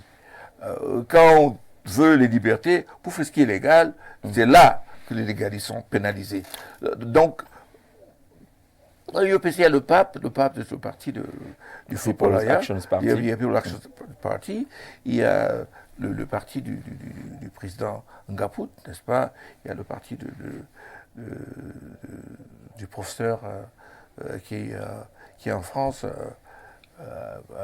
avec qui je chemine depuis 2018. Au moins une dizaine de partis politiques. Au moins une dizaine de partis. De cette société civile, tu as Gobala, tu as des gens comme ça, on a pas mal. Il y a bien sûr le Now Movement, il y a d'autres associations de la société civile qui nous accompagnent. Donc, et c'est qui l'enthousiasme que j'ai, c'est que la plupart de ces gens, c'est des jeunes qui bossent pour eux-mêmes en fait. Parce que le bonheur du pays, c'est le leur en même temps. Alors, sur ce travail, je voudrais insister sur les inscriptions électorales. Ouais. Pourquoi ça n'avance pas beaucoup? Les barrières, c'est à quel niveau? C'est vous qui n'êtes pas convaincant ou c'est les Camerounais qui... Je ne sais pas, où vous cherchez ça. Hein. Parce que nous avons dans notre QG tout le temps gens qui appellent « je suis dans tel coin, où je vais ?» Depuis l'année dernière et celle-ci, vous allez voir que ça va augmenter plus que ça n'a été le cas.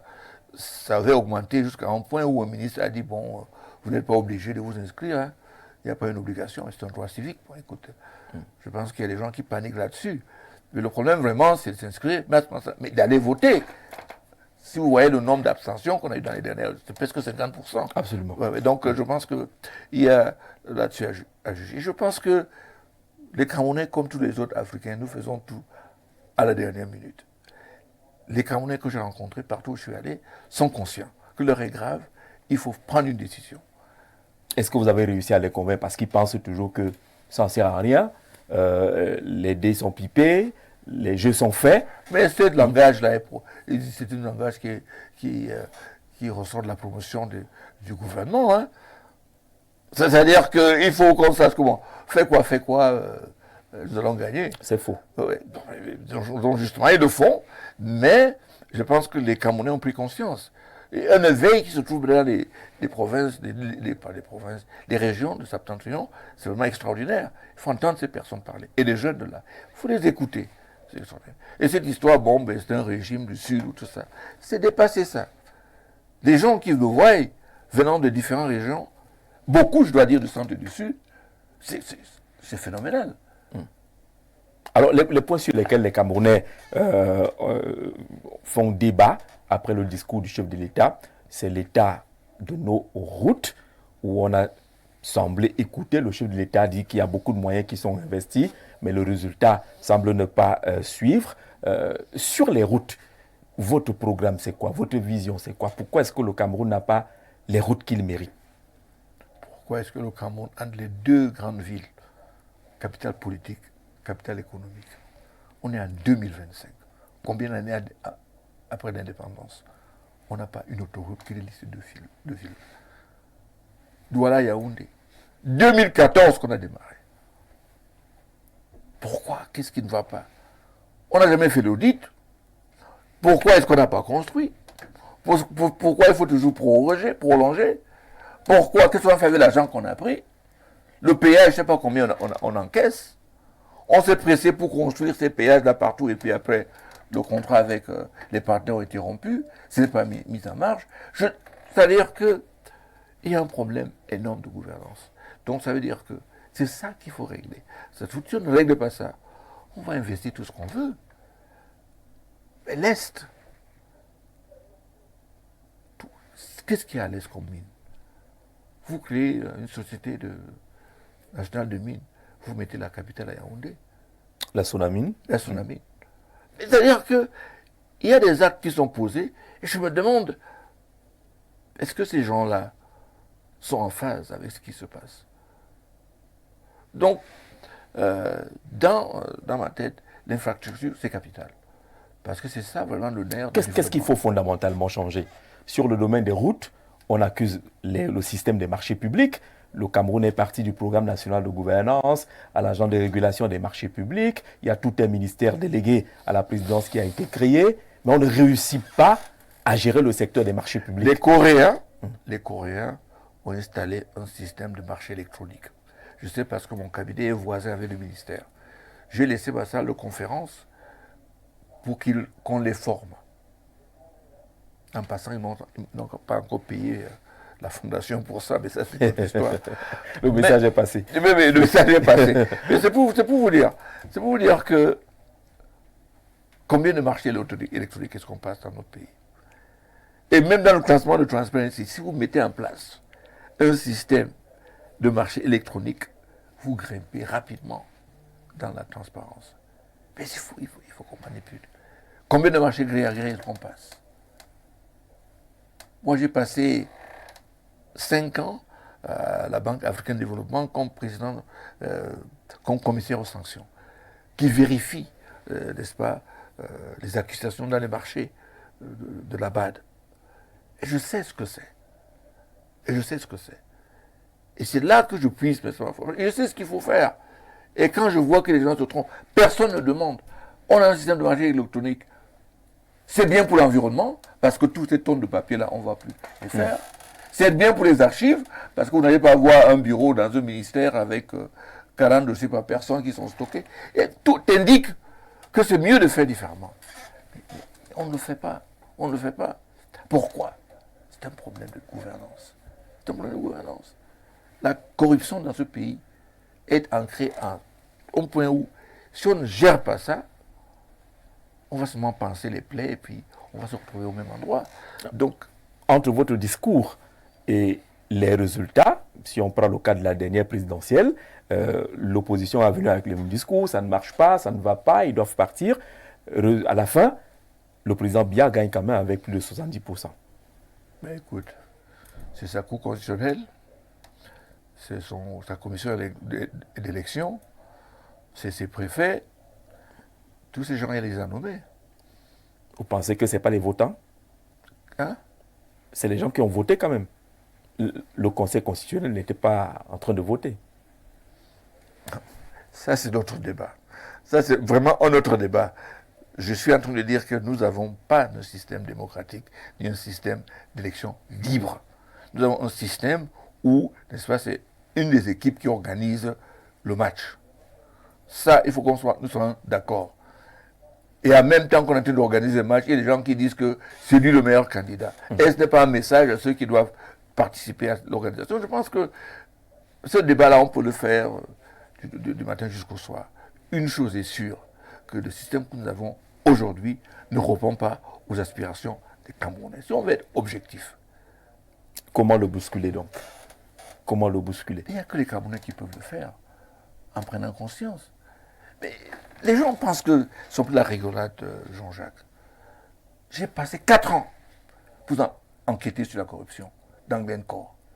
Vous vous rendez compte que des gens sont d'un niveau de témérité qui vendent le pétrole du pays à 70% des décomptes.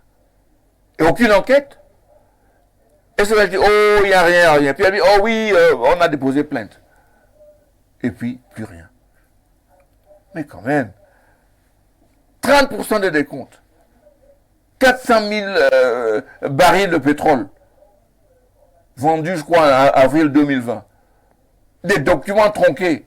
Il a été dit que c'est tout le système opaque. AMF dit la même chose. Le Tchad, j'ai dit tantôt, dit que vraiment nous allons partir ailleurs avec, parce que la corruption au Cameroun, ça ne nous permet pas d'utiliser votre port. Tous ces gens disent ça. Haïti a dit la même chose. Est-ce que vous ne pensez pas qu'avec tant de cris, il y a quelque chose qui ne va pas? Mais quand même. Et les gens maintenant ont vu que bon, rien ne se passe. On va faire, puis quoi encore? Mais ils ont raison. Ils ont raison.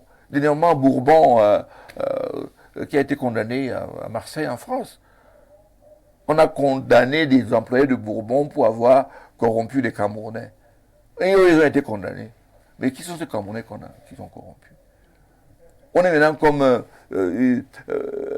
pays de drogue de l'Amérique latine où des avions partent du Nigeria avec des billets de banque dans un avion loué pour venir payer des officiels camerounais. Est-ce que vous êtes fiers de ça, vous? Mais quand même, on en parle partout dans le monde entier. Le plus grand scandale d'un trader à pétrole, Glencore, Cameroun est concerné. Et nous... Mais rien ne se passe. J'ai porté plainte aussi comme citoyen, comme le code me le permet. On ne m'a jamais appelé un seul jour. Je dois dire que quand même, il y a le ministre des Finances qui fait un travail, n'est-ce pas, qui compte les impôts. Mais les gars qui ont volé tout ça là, ils sont peinards. D'accord. Cette émission se tient au lendemain d'une sortie du Conseil national de la communication qui constate qu'il y a de plus en plus des discours haineux, violents, sur les médias et autres. Les discours de la haine au Cameroun, ils viennent d'où? Comment mettre fin à ces discours? Ça, c'est quelque chose qui me dérange beaucoup. Et je n'aime pas aussi les généralités, les discours de la haine. Ça vient d'où? Parce que nous-mêmes avons réussi à utiliser cette haine-là pour diviser ou bien pour protéger ce que nous appelons, n'est-ce pas, nos fiefs politiques. C'est ça le début. Le désir de dire qu'il est différent comme nous. Hein. J'ai écouté un pasteur dans une église qui dit les anglophones, esprit du démon sort de ce corps, les anglophones sont à gauche, des trucs comme ça. Est-ce que vous avez entendu un procès contre ce gars? Bien sûr que non. Mais c'était partout sur les réseaux. Vous voyez? Donc, et je vous ai dit tantôt que le Camerounais qui vit dans des villages n'a pas de problème. N'a pas de problème. C'est nous, pour pouvoir dire qu'il est différent de nous. Le jour où j'ai fait campagne à Boulot, on dit que Mouna, c'est un anglophone, ils veulent faire la fédération, ils veulent vous écraser. Mais tout ça là, je vous dis, Jean-Jacques, c'est dépassé. C'est complètement dépassé. Les Camerounais veulent leur bien-être. Donc, focaliser sur le discours de la haine et tout ça, c'est dépassé. Les Camerounais ne peuvent pas tomber dans ces pièges-là. Les élections arrivent, il faut commencer à dire que, bon, les discours haineux, regardez même la CRTV, les commentaires sur les autres hommes politiques. Quand ça concerne le professeur Maurice Kamto ou les autres, c'est incroyable. La façon donc l'information, n'est-ce pas, est balancée. Donc je pense que c'est bien de crier voleur quand c'est vous qui êtes volé. Oui, sauf que ces médias privés, par exemple, sont menacés de fermeture. Le ton est assez ferme du côté du Conseil national de la communication. Vous êtes un ami des médias. Vous avez des équipes de communication et autres. L'aspect concernant le fonctionnement des médias apparaît très peu dans les discours des hommes politiques. Lorsqu'on en reçoit, on parle de la route, du train et autres, mais difficilement de la situation des médias. Est-ce que ça vous préoccupe, notamment la presse? Bien sûr. et j'en parle très souvent. J'ai commencé mon émission en parlant de Zogo. Hein. Oui. Il y a 2 ans, j'étais, n'est-ce pas, pour rendre hommage. Donc, les hommes de médias, je les connais, je travaille avec eux. Ils font un travail très difficile. Ils ont une vie très difficile. Je ne sais pas entre eux et leur patron comment ça se passe, mais c'est très dur pour les médias. Ça, on ne peut pas discuter. Mais toujours est-il que la sortie dont vous parlez, c'est un élément de panique. Ce régime est en panique totale. Donc il faut chercher dans les partis politiques à créer 50 factions dans tel groupe.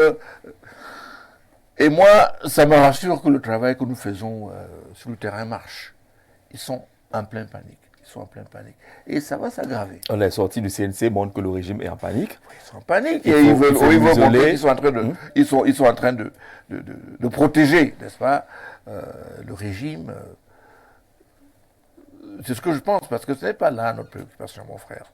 Alors, la préoccupation de la presse, parce qu'on a reçu des messages, par exemple, des patrons de presse, qui disent que si vous êtes élu dans un environnement où les médias privés reçoivent de l'aide publique à la communication privée, je crois que cette année, c'est dans les 140 millions, il y a eu 50 millions avant, ainsi de suite, et puis on donne 1,2 million à un directeur de publication, de quoi acheter 2 costumes. Je suis sûr que cette belle tenue Nelson Mandela, une seule, à ce prix-là. Mais est-ce qu'il y a une vision que vous vous nourrissez qui pourrait permettre à la presse privée d'avoir de l'orgueil? Mais je pense que pour commencer, il faut revoir le rôle de l'État dans l'information. Est-ce qu'il faut que l'État ait un journal? Je n'en sais rien. Est-ce qu'il faut que le CRTV soit géré comme c'est géré? Je n'en sais rien. Mais je pense qu'il faut une ouverture qui permette. Il y a des actes vraiment simples. On peut dire que des équipements qu'on achète pour les stations télévision sont sans douane. On peut dire que le papier qui est tout ça totalement exonéré des frais de douane. Oui, justement, on peut dire que les journaux et les papiers, print papers qui t'importent. C'est-à-dire que fait sensiblement, n'est-ce pas, l'État pour rendre ce métier plus facile et rendre ces gens qui se sacrifient. Je pense que c'est devenu un peu dur, parce que je ne vous apprends rien. Il y a certains nouveaux confrères qui ont des journaux qui sont des P.S. Hugo. Vous voyez, donc, je pense que c'est très difficile. Je ne les accuse pas, parce que sans ça, ils vont vivre comment? Il y a des journaux que vous voyez seulement sur le net avec la première page, puis il n'y a plus rien. Les une WhatsApp. Il y a les une WhatsApp.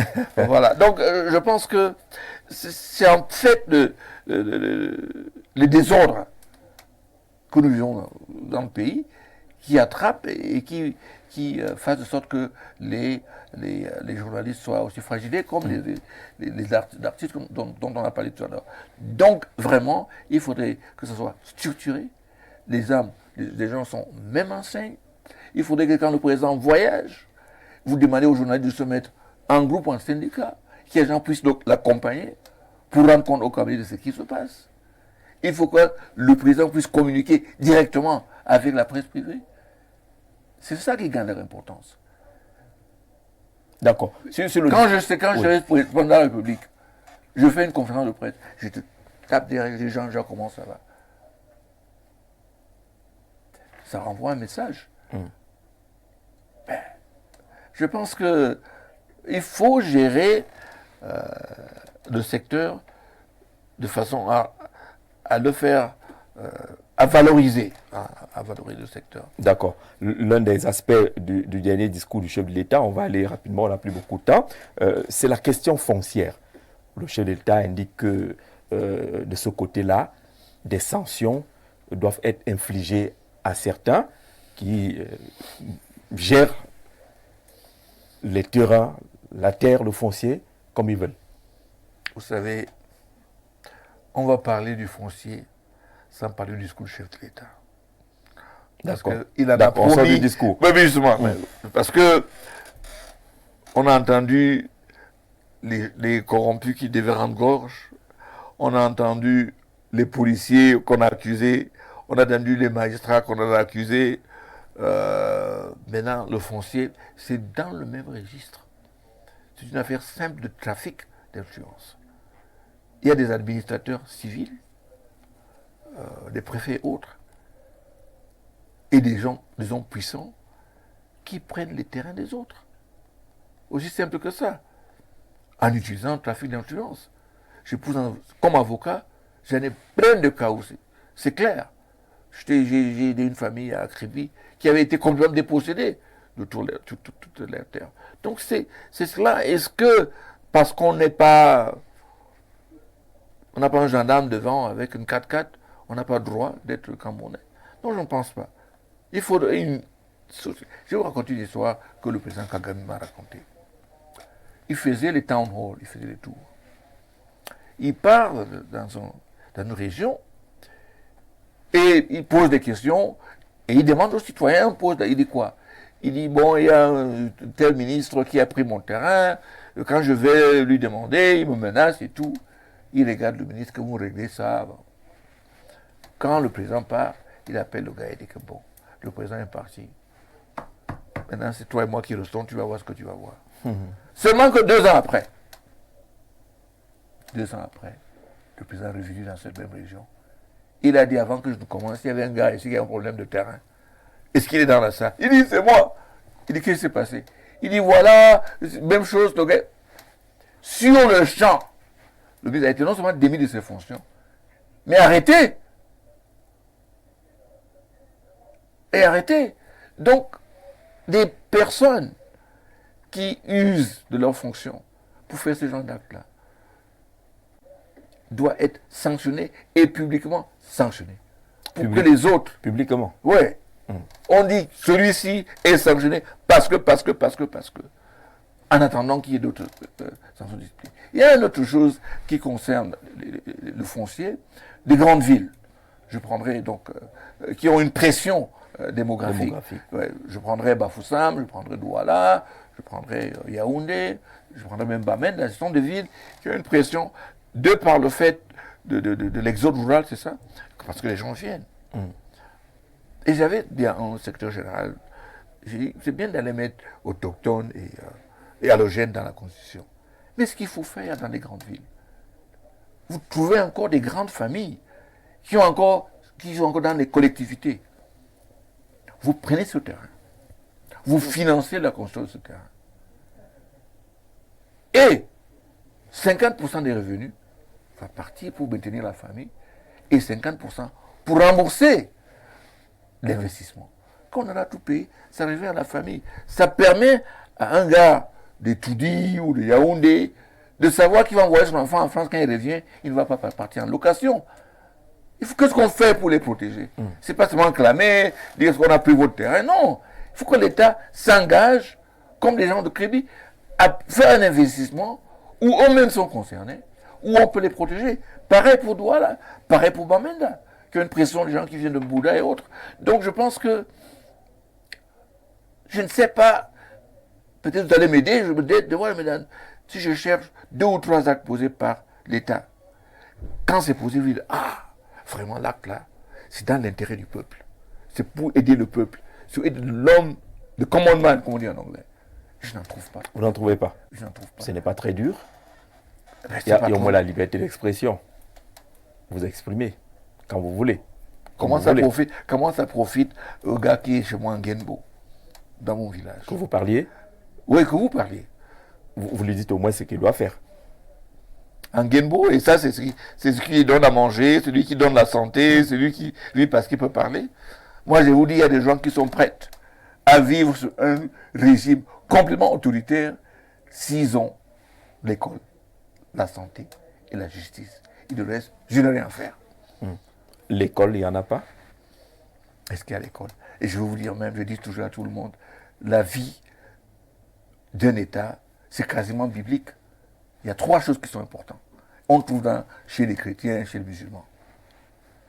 Jésus a enseigné, il a guéri, il a jugé.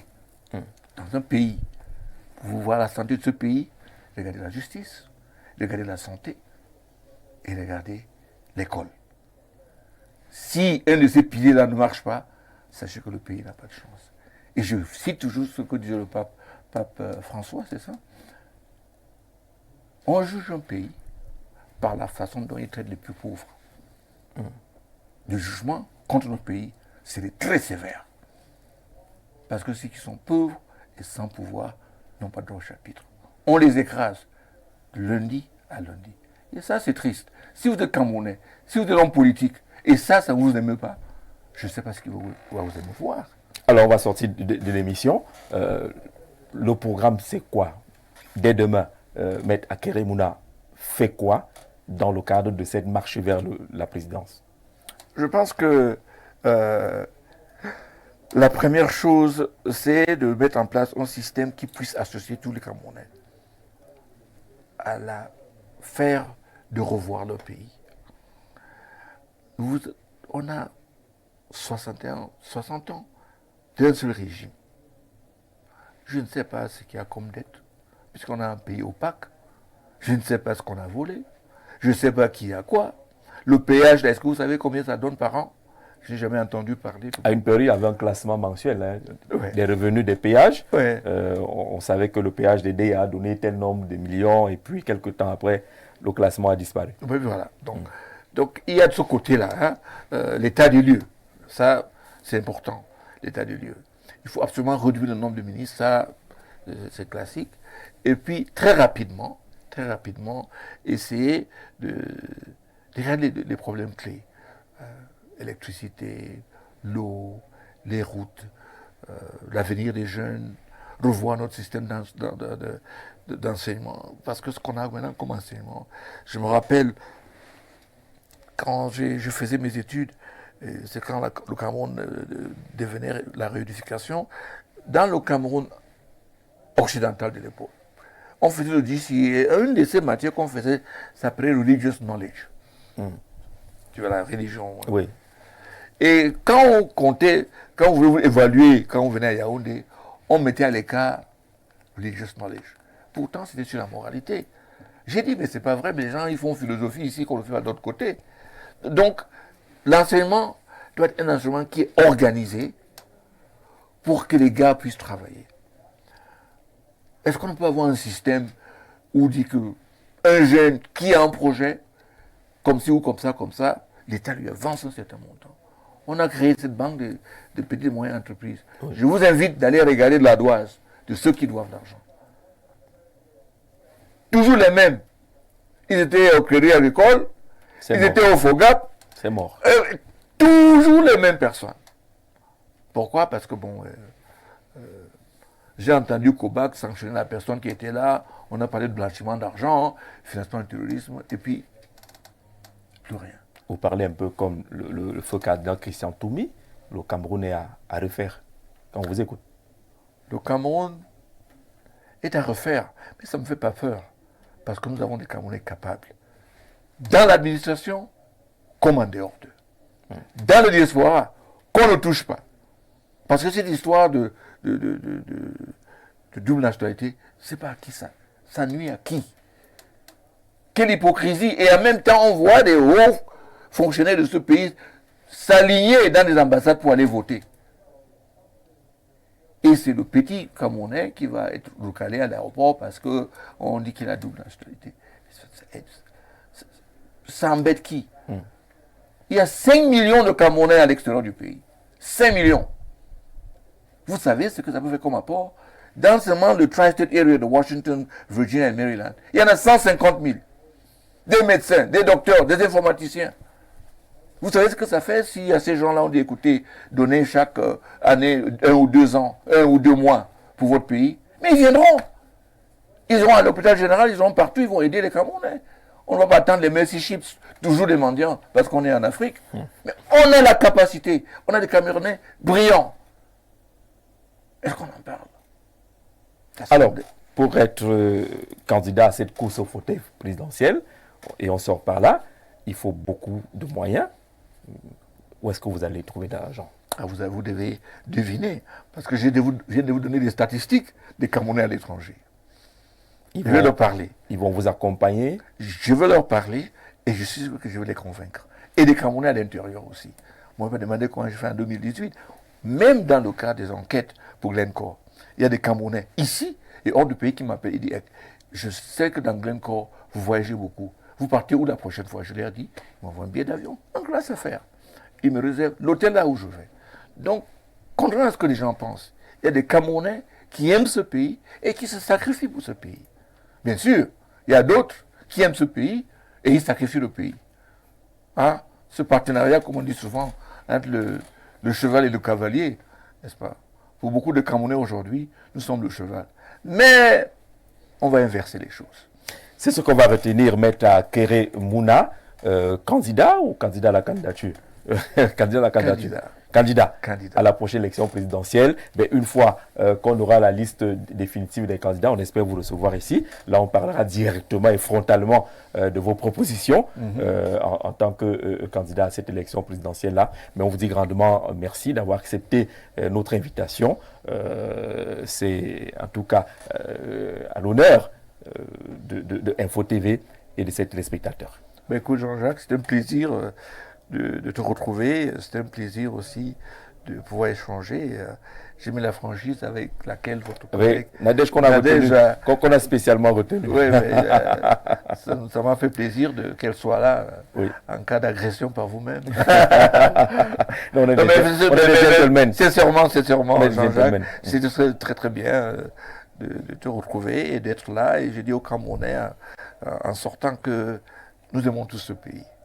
Et gardons l'espoir. Et ceux qui pensent qu'ils peuvent, n'est-ce pas, faire de ce pays ce qu'ils veulent, se trompent énormément. Et ils auront à rendre compte un jour. Prochain rendez-vous vendredi prochain avec notre invité qui aura la parole pendant 90 minutes. Merci d'avoir regardé et très bonne soirée à tous.